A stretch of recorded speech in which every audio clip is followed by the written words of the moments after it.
आप सोच रहे होंगे 9 रूप तो देवी के होते हैं, फिर बहू? भाई बहू भी तो लक्ष्मी का रूप है। तो जब बहू के पैर पड़ने से घर में समृद्धि आती है तो और क्या क्या होता है, जरा देखिए। रामलाल और श्यामलाल 2 भाई थे। दोनों बड़े ही प्यार से साथ ही एक ही घर में रहते, लेकिन दोनों की बीवियों का रवैया एक दूसरे के लिए बिल्कुल ठीक नहीं था।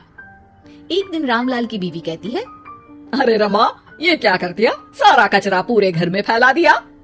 माफ करना दीदी, मैंने रखा तो एक ही जगह था, लेकिन हवा इतनी तेज चली कि उड़ गया। अभी उठा देती हूँ। हाँ हाँ जल्दी करो।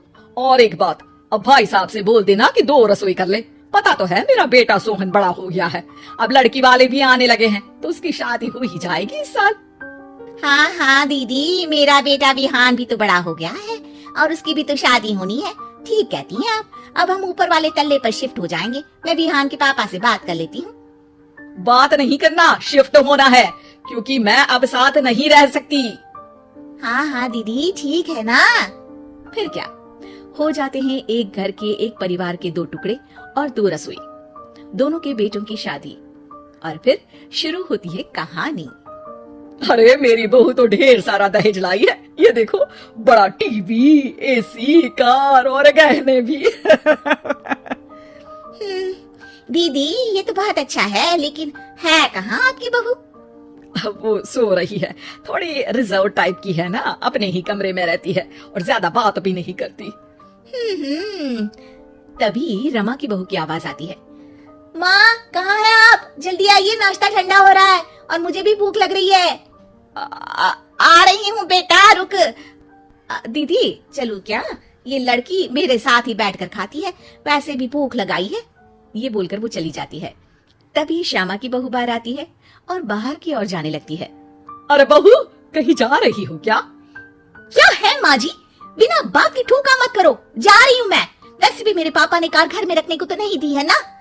अरे नहीं नहीं बेटा, बिल्कुल बिल्कुल, घूमो घूमो। मैं तो कहती हूँ मुझे भी साथ लेकर जाया करो, साथ ही घुमा करेंगे। अरे नहीं नहीं, मैं आपके साथ बिल्कुल भी कंफर्टेबल नहीं हूँ। वैसे भी मैं शॉपिंग में जा रही हूँ, कहाँ आपको टांगती फिरूंगी।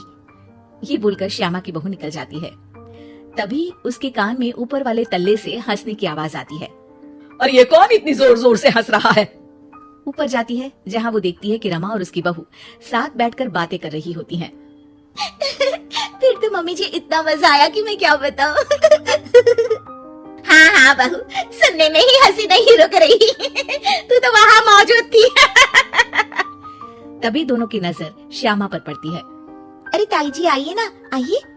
वो उनके पैर छूती है और फिर चाय बनाकर लाती है। श्यामा अकड़ कर कहती है, अरे नहीं नहीं, मैं चाय वाय नहीं पीती। बस हंसने की आवाज आ रही थी तो सोचा बता दूं कि टीवी की आवाज धीमी कर लो।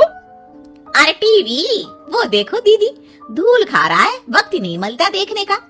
बहू के साथ वक्त कैसे बीत जाता है, इसकी बातें और किस्से कहानी किसी सीरियल से कम नहीं होते।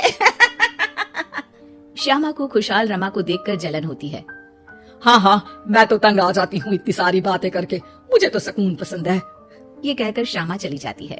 अगले दिन रमा अपनी बहू के साथ घर से जा रही होती है कि तभी दरवाजे में श्यामा उन्हें टोकती है। अरे कहाँ जा रही हो दोनों? अरे देखिए ना दीदी, इसे शॉपिंग करने जाना था। मैंने कहा अकेली चली जा, तो कहने लगी मम्मी जी आप घर में अकेले बोर हो जाओगे ना, आप भी चलो हमारे साथ। अरे अब इस उम्र में तू कहाँ घूमेगी?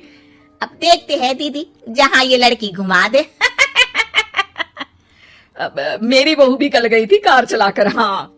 तभी रमा की बहू कहती है, ताई जी मुझे तो कार चलानी नहीं आती, लेकिन हाँ इस सुहाने मौसम में मम्मी जी को स्कूटी की सैर करा देती हूँ। श्यामा का मुंह बंद हो जाता है।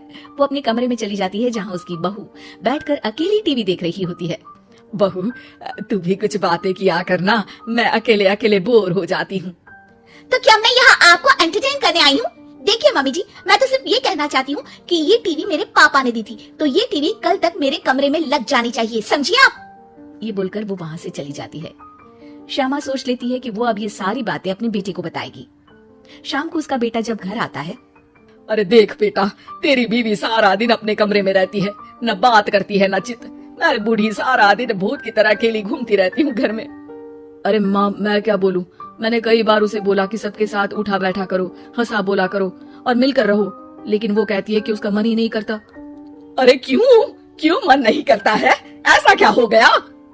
माँ तुझे याद है उसके पिता ने कार देने से मना कर दिया था, कहा था कि उनके पास पैसे नहीं है, साथ ही तेरे सामने हाथ भी जोड़ा था, लेकिन कैसे तूने उसके पिता के साथ बुरा व्यवहार किया था। उन्हें कहा था कि पैसे नहीं है तो किसी भिखारी से शादी कर दो अपनी बेटी की।